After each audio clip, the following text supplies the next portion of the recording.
kami ngayon sa ano. Dito naman talaga kami sa ano nakatira guys. So, naglakad-lakad kami ngayon kasama ko ang aking anak na si Rian. Malapit lang po ito sa SM Angono. Sabi na ano. Ayun guys. Nakita niyo yan guys. Diba ang ganda? Wow.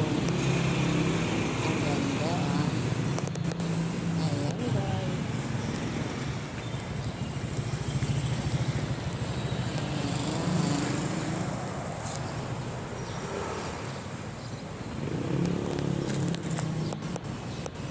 Naglakad-lakad kami guys. Anak ko.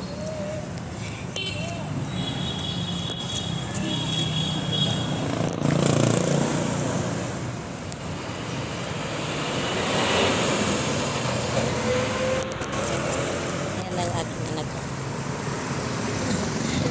Nagre-reklamo guys. Mainit daw.